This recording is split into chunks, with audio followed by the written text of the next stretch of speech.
Welcome to the Fire and Earth podcast with your hosts, Jason Mefford and Kathy Groover. Fire and Earth, giving you the keys to unlock your limitless potential. Welcome to another episode of the Fire and Earth podcast. I'm your co-host, Jason Mefford. And I am Kathy Groover. And we're going to talk about a subject today that is all hot in the media and on a lot of people's minds and kind of controversial in a way. It's body image and weight gain and weight loss. And I shared with Jason before we got on the air that I just lost 16 pounds, which I'm really excited about and proud of. But what's fascinating about that, for those of you who know me or have seen pictures of me or have seen my aerial or my trapeze, most people look at me and go, you don't need to lose weight. Well, I thought I did. It was the heaviest I ever was. I was really uncomfortable in my own body. My clothes weren't fitting.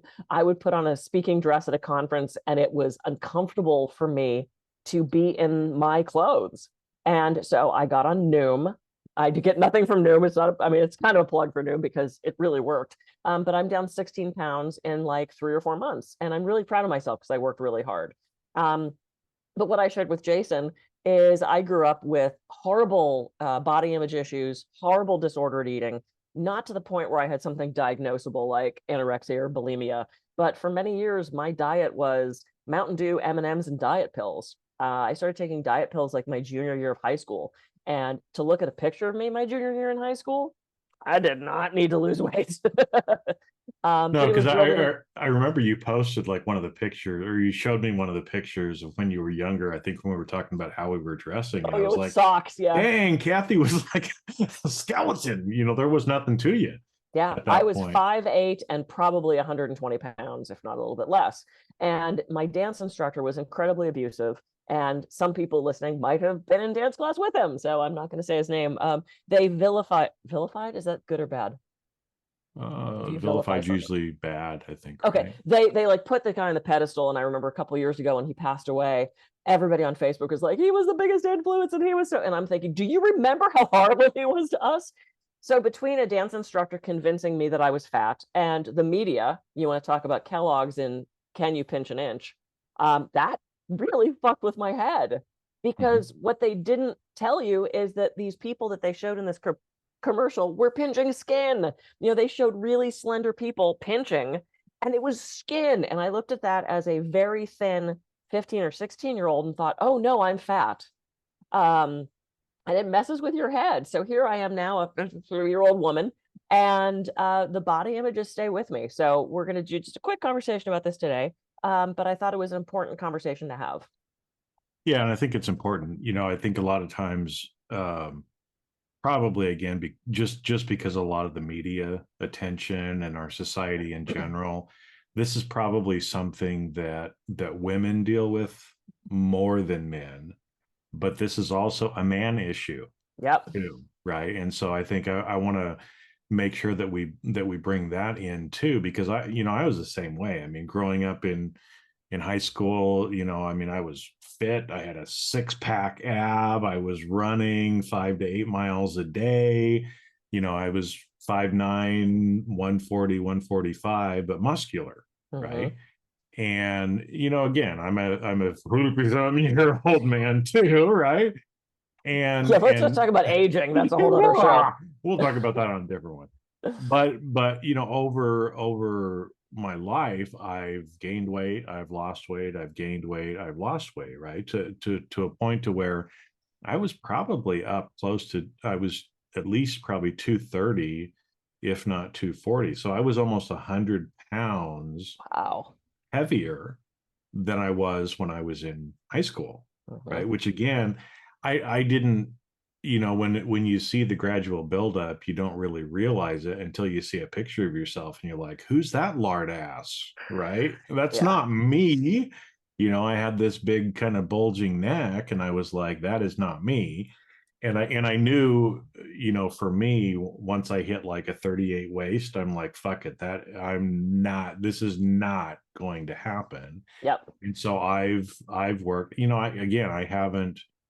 I've been using more of the mental side of it and treating my body better and trying to be kinder to myself from a body image side. I don't even know what I weigh now because I haven't weighed myself in a long time, but I know I'm losing weight because I'm back down to a 32-inch waist. I would say you are, since I met you and we've known each other, what, 4 or 5 years now? When did we start doing a podcast? It's been probably 5 years. You were definitely heavier when I met you than you are now. I've watched you. We both have, like if you look back at our own podcast, like our faces are thinner, and which is, I just want to be healthy, and I just want people to feel good in their body. And it's this is going to sound so poor me. There have been so many times in my life when I'm going to a gym, or I was doing Curves for the longest time. Curves is made, it's a chain, it's a franchise, and it's made for women. It's only women who want to tone up, lose weight. And the majority of the women that I saw there were on the heavier side, right? They were not my size. And I was skinny shamed at Curves. I was working out and I was trying really hard and I was seeing progress. And I had more than one person say, look at you, you don't even need to be here. And it's like, that was actually so hurtful to me, because just because I look cute in the outfit doesn't mean I could run up the stairs and not be like, I was there for fitness. And I think, this whole embrace your body and, the fat shaming aspect, fat shaming is horrible. And there was a woman in my dance class the other night that was going off the rails about how disgusted she was by fat, her own fat, and how if she was skinny, she'd never work out. She'd just lay on the couch. And it sparked a conversation between her and two people who were chronically underweight and how many health issues they were having. And I could see them getting so hurt by what she was saying about her own body. People just need to feel good and they need to be healthy. And my concern about, not trying to encourage fitness from people is the health ramifications that are on the other side of that, right? But I eventually stopped going to Curves because I was so tired of hearing these older women basically shame me for trying to stay fit and be on the more slender side. So when I've said to people in the past, hey, I'm trying to lose weight, you don't need to lose weight. It's like, well, that's kind of not really up to you, right? I mean, it's up to the person and if they're comfortable in their bodies. So I've told a couple people that I lost 16 pounds and they go, where'd that cut? You didn't need to lose that. It's like, but I did, because I lost 16 pounds and I'm not too skinny. I mean, it's just, this weight thing is so hard because it's such an individual journey. And for people who have struggled with massive weight loss, they're probably looking at me like, oh, you poor thing, you had to lose 16 pounds. I feel for anybody that is struggling with weight or body image, because it sucks to look in the mirror and hate yourself. And God, I could cry. I had so many days of that where I looked in the mirror and was disgusted by my own self. And I don't admit that to a lot of people. So this is a new thing for probably a lot of people to hear, but it was the worst feeling at any size. Well, like I said, it was news to me as well, and we've been friends for 5 years. Yep. I didn't know some of the things that you had dealt with, and I think it's important, because again, I mean, there's a multi-billion-dollar industry around weight loss, right? Yeah. And so there's a bunch of people that are out there trying to sell diet pills or exercise things or whatever, right? Telling people that they're fat. The whole BMI thing is a farce, right? I mean, yeah. If you look at what your BMI calculation is, we'd all be skin and bones kind of a thing, right? But anyway, but I think what we're not necessarily talking about weight or weight loss, but body image, right? And can you be comfortable? Can you be loving to yourself? Yep. Regardless of how much you weigh, how little you weigh, right? Because, like Kathy was saying, I mean, you were already quote unquote skinny, right? Based on what society would tell you. Sure.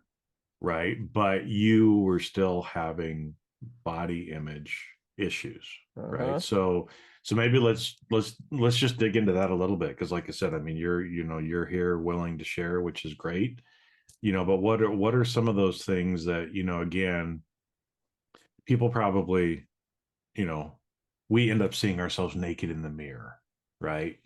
You get out of the shower, whatever, right? And what thoughts go through your head, right? Everybody that's listening, when you see yourself naked, because most of the time we're dressed up, we've got clothes on, most people's clothes are a little bit baggy, because they don't want to see, or they want to Yep. hide certain things.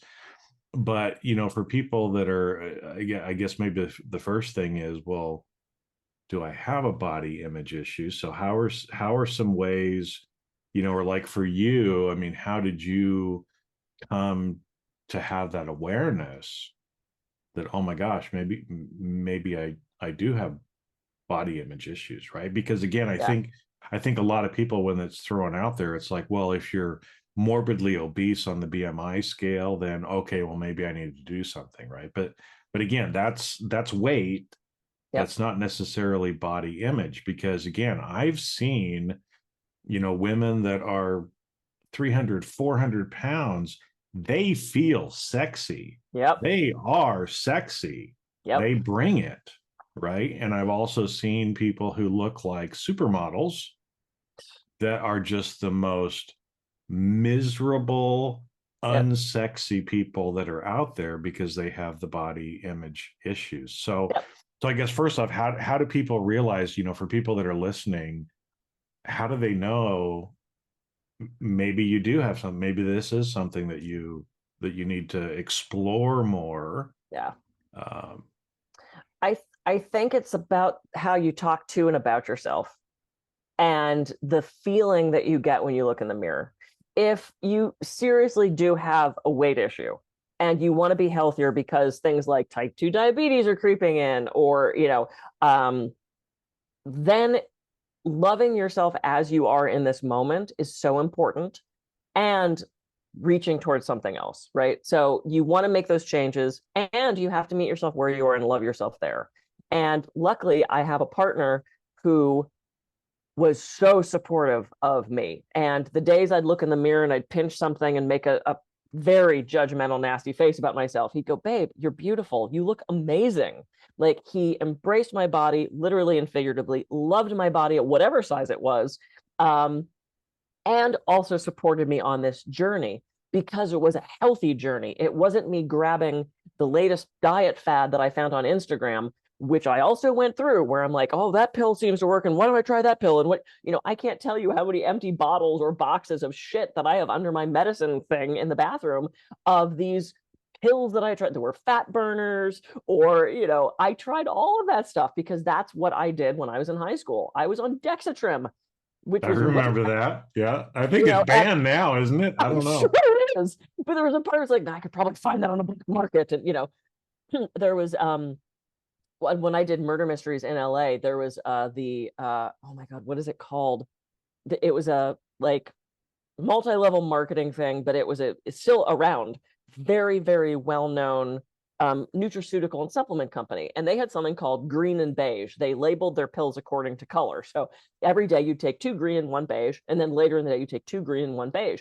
I felt so good. I had energy. It boosted my immune system. I was staying at a healthy weight. Come to find out years later, that had fen-phen in it.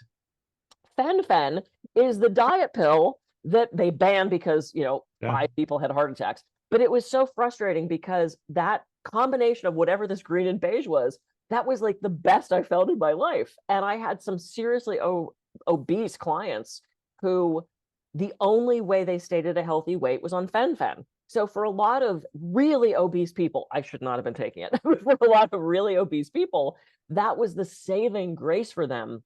And when they pulled it from the market, they were so depressed and upset because that was the one thing that kept them at a healthy weight or healthier weight. So I think the first thing is, can you love yourself right as you are? And can you look in the mirror and say, I love me just as I am right at this moment? Doesn't mean you're not shooting for something else. Doesn't mean you're not still working towards a different goal. But the problem that I had was I couldn't look in the mirror and love what my body was looking like. And it still ekes in even 16 pounds less. I was in, of all things, Target the other day.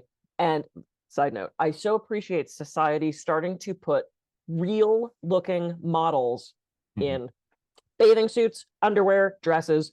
I was in Target the other day, grabbed some panties, and the display was a very, still slender, but real looking woman.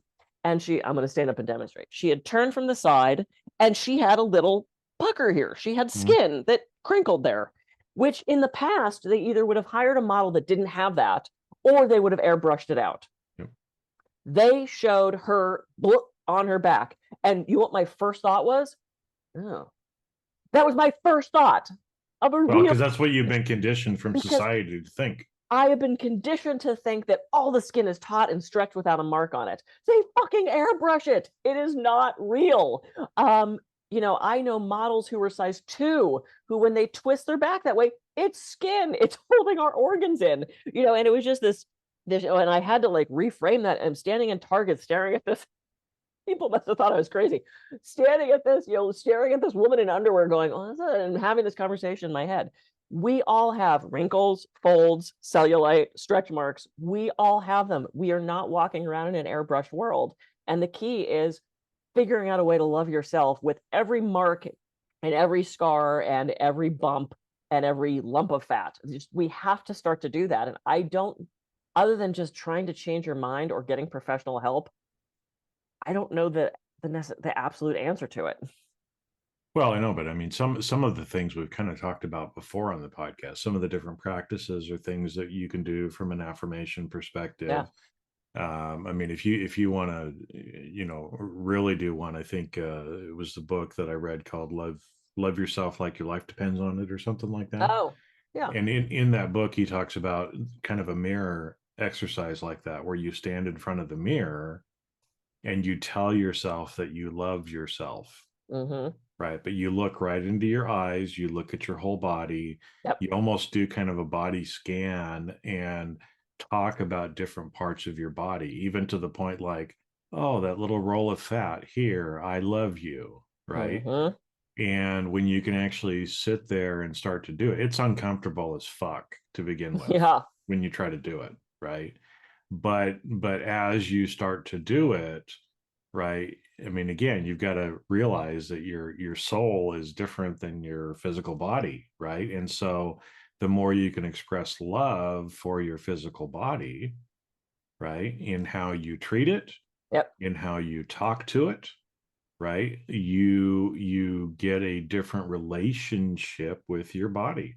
I mean, again, if you're telling your body you're fat or you're skinny or I hate you, you're ugly, you're disgusting, then you're not going to have a very good relationship with your body. And so a lot of it starts with some of that stuff as well, right? Yep. I mean, you've worked through some of it because obviously, again, I mean, you've lost the weight, you're doing some things, but I'm going to kind of poke you a little bit here because I'm sure you're doing a lot more than you actually realize as well. Sure. Well, and I can tell you some of the things I've done. I mean, I sat in front of a mirror on the floor, and this was when I was at my heaviest. And see, and it's terrible. I even feel like shit saying that because there's so many people struggling with weight loss who think my heaviest, they would dream of being at my heaviest, right? So I'm just going to use my experience. At my heaviest, which was very uncomfortable for me, I sat in the mirror and sitting, you know, all the fat rolls up and the skin rolls up, and I loved it. I touched it and I squished it and I looked in the mirror and I said, I love this part of me and I love this part of me and I love this part of me. The other thing I did is I wrote a letter to my body, appreciating everything it's done, how it moves me. I can do freaking trapeze. I dance class. You know, it's like I would start to try to shift the focus to praising what my body could do as opposed to what it looked like. Because I have some clients who are on that heavier side who can fucking outrun me. They're biking hundreds of miles and they're running marathons, and it's like, good for you. They're so fit compared to some skinny person, right? So it's really about the function, not the look. And the other thing I did is I started doing affirmations, and I downloaded an app called I Am, and you get to program what kind of affirmations that you want to get. And right now I have it on Think Positive. You can do affirmations for body positivity. And like the one that just popped up is, I refuse to let my mind bully my body. And so every 2 hours, I get an affirmation that pops up. This one, my body is strong and resilient. I deserve to feel good about myself. And so for a while, as I was going through the Noom process, I had it set to body positivity, so that throughout the course of the day, anytime I looked at my phone, there was a positive message about my body. So those were a couple things I did. And I also decided that, Noom, which is a very psychological based program, was a lot healthier for me than trying the next diet pill that, showed up on, and Trying to Instagram find was Dexatrim on the black market. they're like, yeah, trying to find fen-phen. I mean, it's like, how do I get it? Because it worked. And, I can now look at pictures of myself, and that was one of the other things that triggered, oh, geez, I would like to lose some weight. I was looking at pictures of me doing aerial and some things, and I was like, I don't feel good about how that looks. And now I look in the mirror and I take pictures, and I feel so much more comfortable in my body. And I also recognize that as a 50-year-old woman, this might not last. And as we age, we tend to get thicker. We tend to put on 2 pounds a year as we age. And there's ways to stave that off. And also, as we age, sometimes it's healthier to have a little bit more weight on, right? I mean, you don't want to be one of those hyper skinny older people. So I don't know, it's a balance point, and it's really just about acceptance where you are. And I had trouble with that one. I had a girlfriend say to me, why don't you just accept where you are? And I almost burst into tears and said, I can't. It's that outer, I'm going to blame the outer influences of growing up in a time where it was drilled in my head that as a 118-pound, 5'8" dancer, I was fat. It fucked with my head. It really did. Well, and I think we should talk about some of those outside influences at the same point too, because I think, again, if you're somebody who's, again, gonna do the mirror work, right? Write the affirmation, do the affirmations, do the things like that.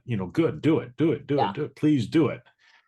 But be careful of the outside influences as well, right? Because again, I talk about, if you don't want to get wet, don't live under a rain cloud, right? Because if you live under a rain cloud, you're like the little bird, you're trying to shake your feathers all the time to get dry so you can fly again, but it's like constantly raining on you.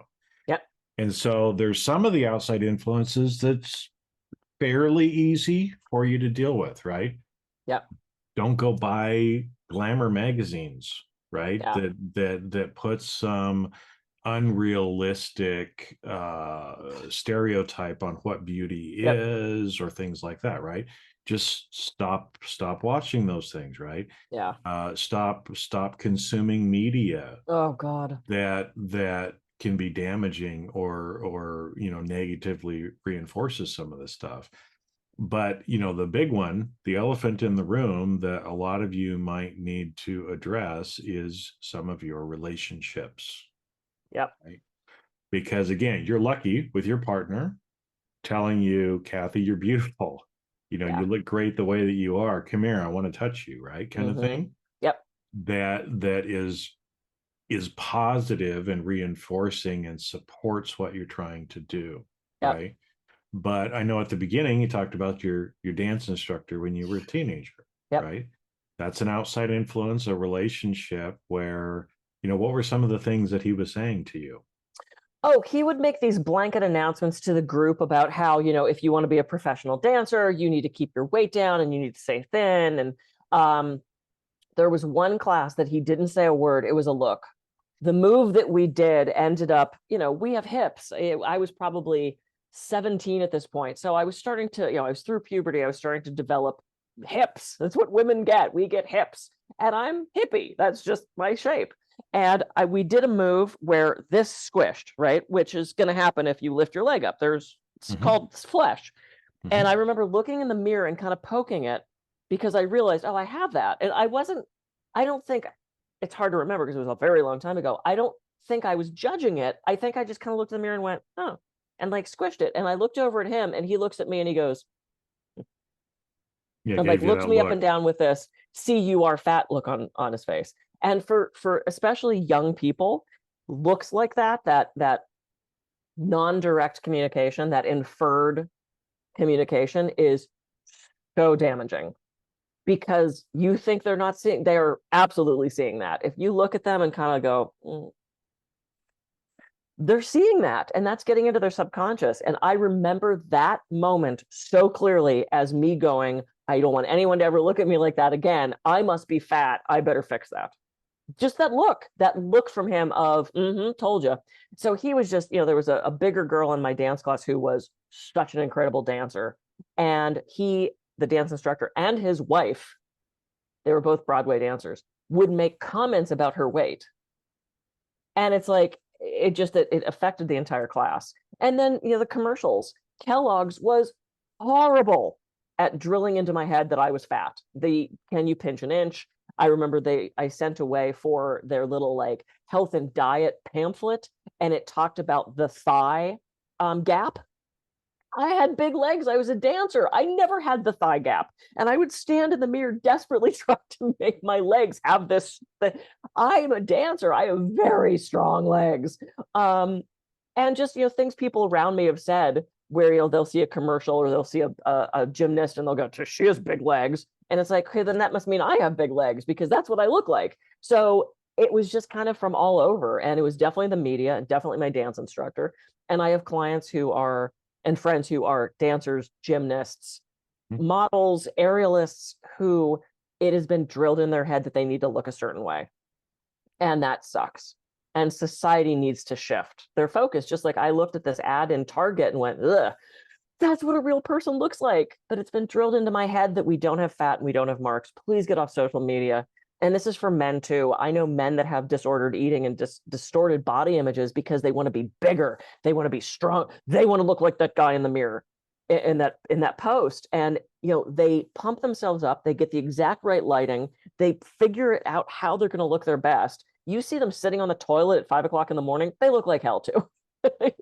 No one looks good. And it's the same thing, right? Like you said, I mean, and actually it is not healthy to be that ripped and to be that muscular in a lot of ways for a man. But again, that's kind of the image that society puts out there. And, especially for somebody maybe who's single, that's trying to find a partner, a lot of times they feel the same way. Like, well, nobody's going to love me because I'm fat. I've got a little dad belly. I'm, 40 or 50 years old and I've gained a little bit of weight, and so that it's like you said, it's true for men as well. Absolutely. Right. Yeah.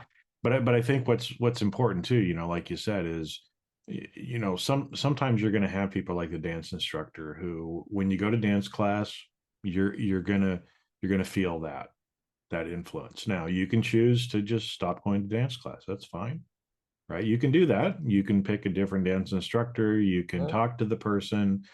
When it comes to your personal relationships, then it gets a little bit more tricky, right? Because again, if you're someone who is struggling with body image issues and you have a partner who is constantly telling you that you're fat, that you're ugly, that you're stupid, right?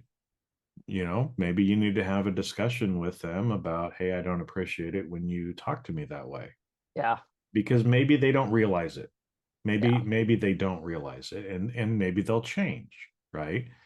But some people do this as a way to manipulate the other partner. Prime narcissist stuff, right? You keep the person so beaten down that they can't leave you. If I keep telling them they're fat and they're worthless and they're ugly, they're not going to leave. It's a control thing, and it's so insidious and so scary. That's a talk for a whole nother episode. Well, it is, but again, just to kind of, if that's the relationship that you're in now and you want to change, you're probably going to need to leave the relationship, because it's hard as hell to do the self-work. Yeah. It's impossible. It's not impossible, but it's damn near impossible to be successful at doing your own work when someone else is fighting against that work the whole time. Yeah. It's also hard to look in the mirror and say, I love myself, when you're surrounded with somebody that's telling you you're a piece of shit. Yeah. That's really difficult. And, the bottom line of this is, okay, yay, I lost the 16 pounds and I feel great. I'm happy. What happens if I gain back 20? Can I still love myself? And I'm struggling with that one. It's like, I'm happy now because I feel comfortable in my body again and I feel healthy and my clothes fit again. I need to learn to love myself 30 pounds heavier, 10 pounds thinner. I need to shift my mindset. And that's been a struggle because for some years, I haven't had the influence to do that. what happened to me in the past is still affecting me now. And that also drives me crazy because this is what I teach people. So there's a part of it that's like, you shouldn't, oh, fuck him. And I need to work on shifting my mindset so that at whatever weight I'm at, I can still love myself. So that's my journey and my struggle right now. It wasn't about the weight loss. It was about my mindset and the self-love part, which is what I teach people. Well, what's interesting, I mean, again, we're not perfect. We're just sharing what we know and sharing our experiences. We're still struggling, going through challenges, just like all of you that are listening to this, right? But it's the interesting thing of what I found, because I haven't been doing anything other than kind of the self-work, right? I haven't been exercising like I should. I need to. I'm losing weight. I'm feeling better, but I'm not as healthy as I could be. I need to incorporate more of the exercise into my life.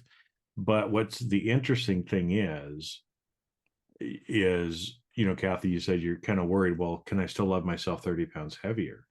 Well, the interesting thing is when you truly love yourself and you're accepting of yourself exactly as you are, I'll bet you will not gain that 30 pounds back. Oh, that's true. If you can maintain, right, that love for yourself and that love for your body will regulate itself. Right. Yeah. So one of the affirmations that I do for myself is I don't worry so much about what I eat. I mean, I do. I've cut out almost all sugar. Usually I have a little bit of sugar in my creamer with my coffee. And then sometimes at night I'll have some chocolate or a few cookies or something like that. But I don't really eat sugar or that many carbs. Yeah, you're not drinking sodas every day. Yeah, I'm not drinking soda or doing anything like that. But I also don't worry about necessarily how much I eat. I try to portion control a little bit, but if I feel like eating this, then I eat that. Yep. But one of the things that I say to myself is my body uses what it needs and flushes the rest. Yep. Right. So that's one of the things that I say to myself regularly is my body uses what it needs and flushes the rest. So if I eat something that's a little bit toxic, if it's something that would maybe add weight to me that I don't really need, if I eat more than I should, I'm reminding my body it's okay to flush that. Yep. Right? And so it goes through, baby. And some days, again, if I don't eat very clean, if I overdo it, I flush a lot the next couple of days, right? Yeah. And so, That's a good point. again, it's if you're talking to your body that way, it knows what to do. Yeah. If you cut yourself, your body knows how to heal the cut. You don't even have to place any conscious awareness on it. It'll just take care of itself. Yeah. So don't you think it can do the same thing with food? If we're loving, if we're reminding, if we're saying things like that, and that's what I've kind of seen. Like I said, and it's been working for me. Yeah. Because like you said, I mean, I'm down probably at least 40, if not I say probably 50 pounds from when we first met. Yeah. Well, and I love what you said, your point about if I have the self-love, I'm probably not going to put the weight back on.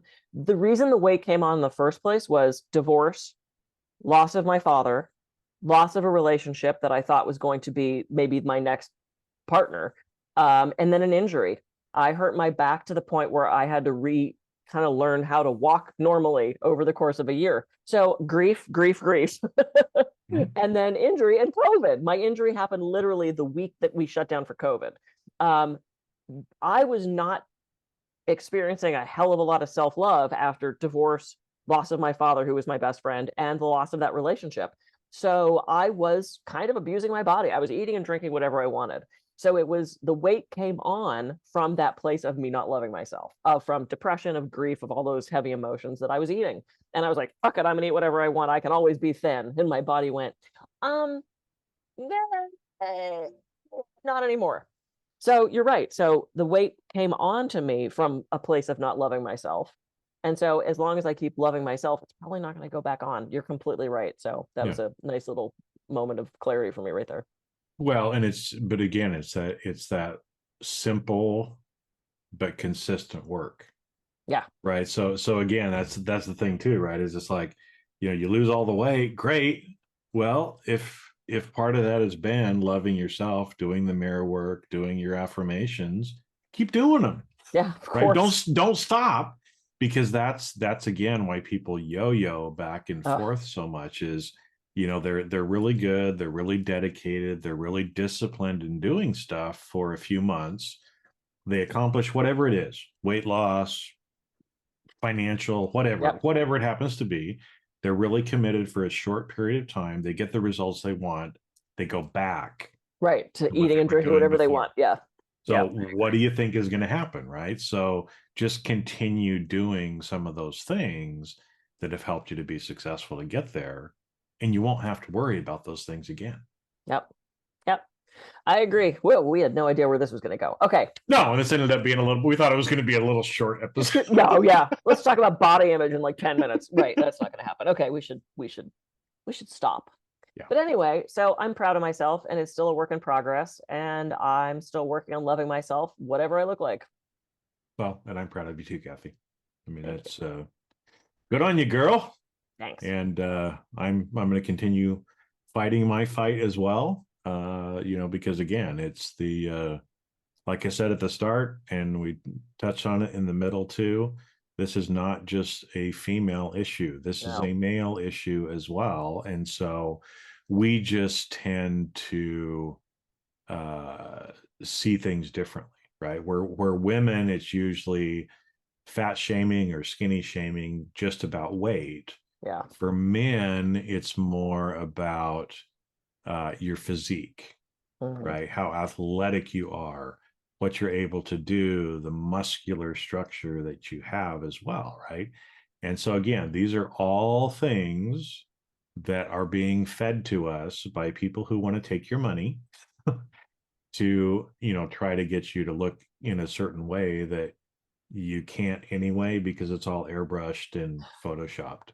Yeah, so, right. Right. It's not even a realistic goal. It's not even a realistic goal. So anyway, just love yourself, be healthy, have a good body image, start doing some of the things that we talked about. There's some self-work that you can do. Yep. Take a look at your relationships, the things that you're consuming, see if any of those outside influences need to go away as well. Because when you do, you'll start to feel more at peace. You'll feel happier. When you love yourself, you can love others more as well. And you will start to realize that your life will start to change in ways that you never even imagined. Yeah, more good stuff will come. More good stuff. All right. I'm Kathy Groover. I can be reached at kathygroover.com. And I'm Jason Mefford. I can be reached at jasonmefford.com. So go out, have a great week, and we'll see you on the next episode of the Fire and Earth podcast. See ya. See ya.